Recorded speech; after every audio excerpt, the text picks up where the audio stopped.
like playing board games. Here's a game cabinet in my house. It has games like Sorry and Monopoly and Clue. When my children were little, we used to have a game called Candyland. Maybe you've played it. Today I want to tell you why the game Candyland was created. It was during a time in history about 70 years ago when there was a contagious virus that made many people very sick. The sickness was called polio. Tens of thousands of people became unable to walk when they got sick with the polio virus. Since that time, a vaccine has been created that keeps people from getting polio. But before the vaccine, sick people were quarantined to hospitals. Children had to stay inside their homes and away from their friends, and people weren't allowed to travel or to gather together in public places. Sounds a little familiar, doesn't it?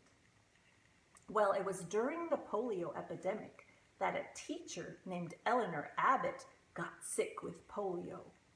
She became a patient in a hospital with a lot of other people who had polio too. Most of those other patients were children. Miss Abbott looked around and noticed that the children around her were scared and bored and separated from people they loved, and many of the children were too sick to walk. So even though she was feeling sick herself, Miss Abbott wanted to do something to help the children.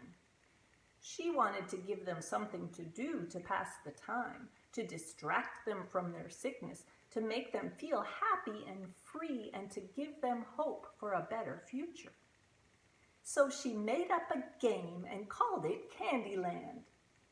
When children played the new game, they moved their game pieces along a winding path and let their imaginations take them to places outside of their hospital rooms.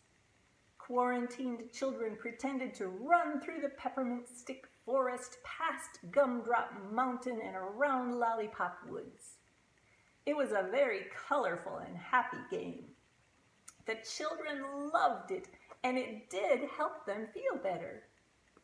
Miss Abbott sent her idea to a game manufacturer, and Candyland became a huge success. Later, she donated most of the money she earned from the game to buy supplies for schools so she could help even more children. I'm telling you this story today for two reasons. First, because we're starting Teacher Appreciation Week, a time when we want to especially recognize and thank teachers for the many things they do. In this story, it was a teacher who saw that children needed something, and so she used her imagination to create the game for them.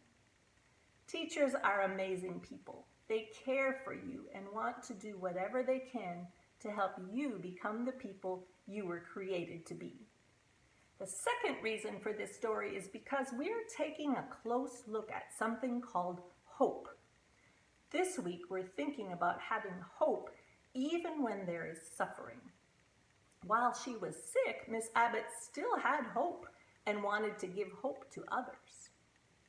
When we are sad or scared and things are out of our control, hope can help us remember that sadness won't last forever and that God is always with us. I wonder if we can find a way to help other people have hope even when they are sad or suffering. I want to try. Will you try too?